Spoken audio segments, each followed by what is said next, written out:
Hey Sagittarius, Ali from Indigo Ascension. Welcome to your weekly quick read for the week beginning October the 4th. We have a new moon in Scorpio this week, and that's going to form part of the astrological placements I wanted to focus this week's readings on. There's a lot going on out there, so it's, I thought maybe let's try and keep things simple.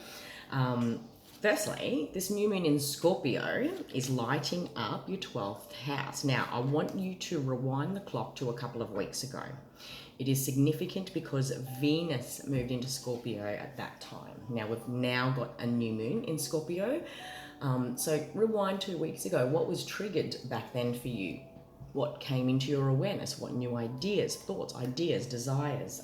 Did you notice about yourself and your life at that time? Now, your 12th house is all about the subconscious, okay? So this is the house where we look at deeper programming, beliefs, fears, and how our subconscious can sort of keep us at bay in that way. That's why the 12th house is so highly misunderstood, because it is the house of our own undoing. It is the other version of self, the unconscious self, or the part of self that we are unconscious of. Hence, under 12th house energies, we notice an increase in dream state activity. We notice an increase in our intuition. Our subconscious is trying to communicate to us. So this has been happening in many ways, or at least you noticed it a couple of weeks ago. There's going to be a new moon in this area of your life once again this week.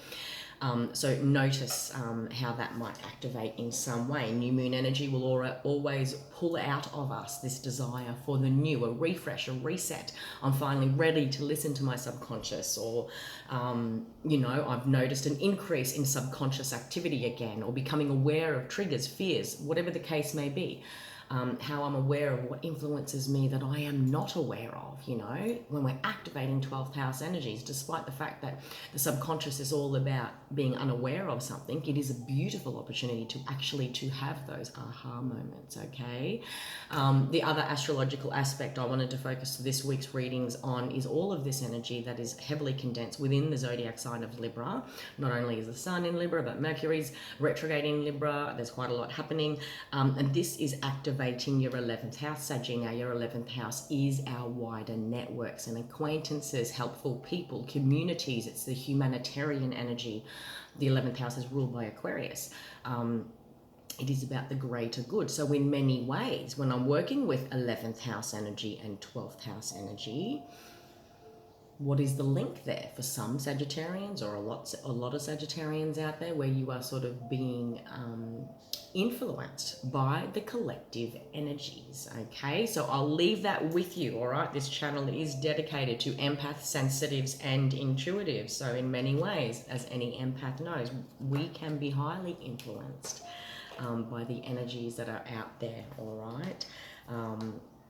And becoming aware of that, and then working with the subconscious to sort of want to at least start to create shifts is a powerful way that many Sagittarians can be working with this energy at this time.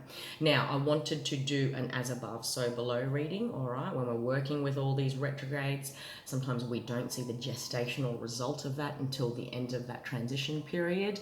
More on that next week, when I'm going to be focused on a lot of, there's a few key planets coming out of retrograde, okay? Like I said, there's a lot going on, but this week it's about this new moon and looking again at what I mentioned last week, all of these air placements, okay, and more specifically, all of these placements in Libra. It takes us into the mind, it takes us into our perceptions. How are our thoughts, okay? If I'm dealing with 11th house and 12th house energies, how are my beliefs shaped by deeper fears and programming, okay? So that's another way in which Sagittarians might be working with this energy in a number of different ways. The 11th house, more practically speaking, rules online communications, connections, finding benefit in those areas, and it might be related to 12th house and matters, all right? So I'll leave that with you, Sag.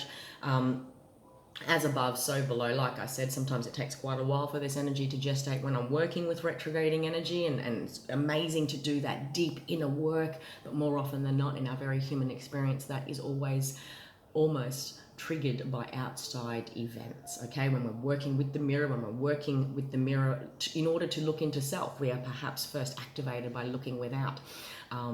situations and relationships change around us. The ground beneath us starts to shift as life demands that we start to make choices, because change is here, all right? And that is that journey that we then embark on in order to go within.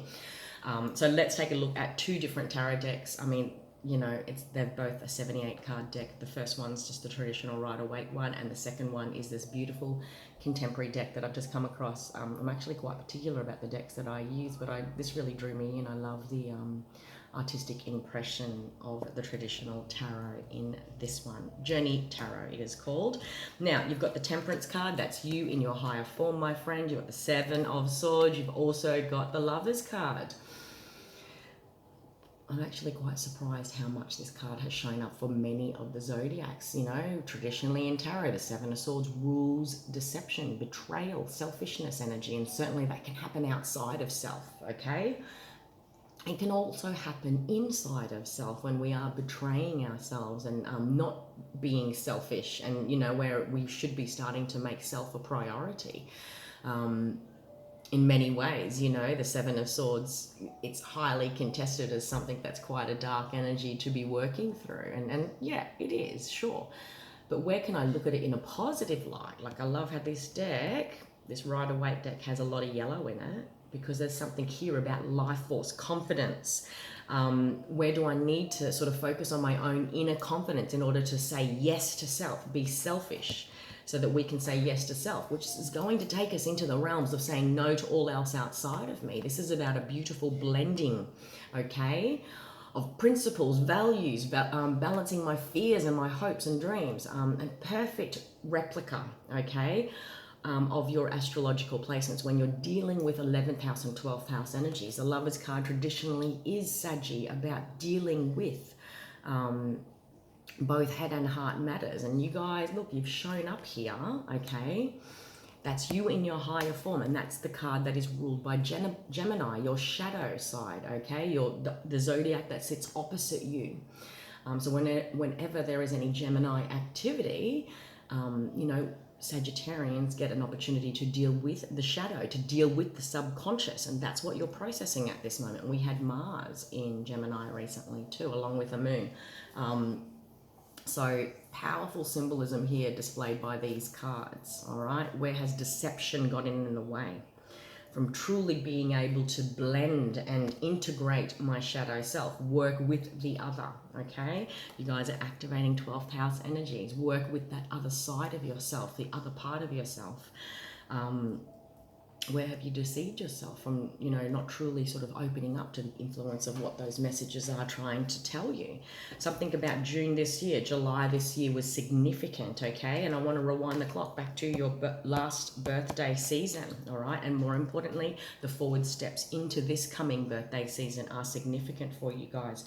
You've also got the Page of Wands, the Page of Pentacles, and Four of Swords.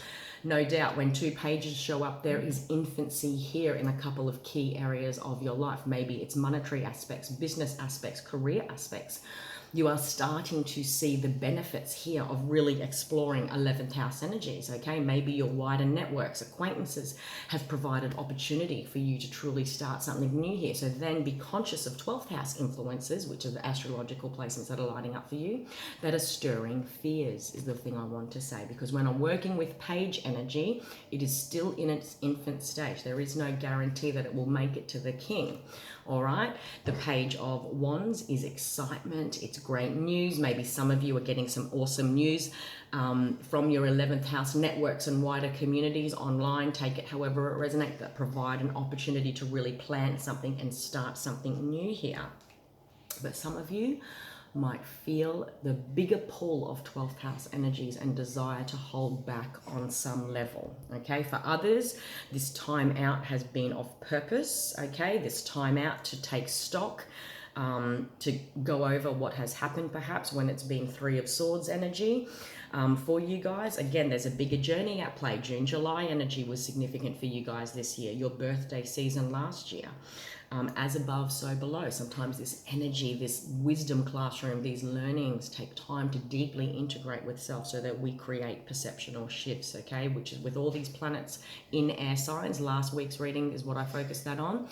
you know, and also this week's readings, all these energies in Libra, divine balance must and desires to happen. Okay, I'll leave that with you. Next week is another big reading too. All right, Saggy, hope you got something out of that. I have relaunched personal reading sessions. You'll find that booking link in the bio above. Until next week, my friend, have an empowered week and take care.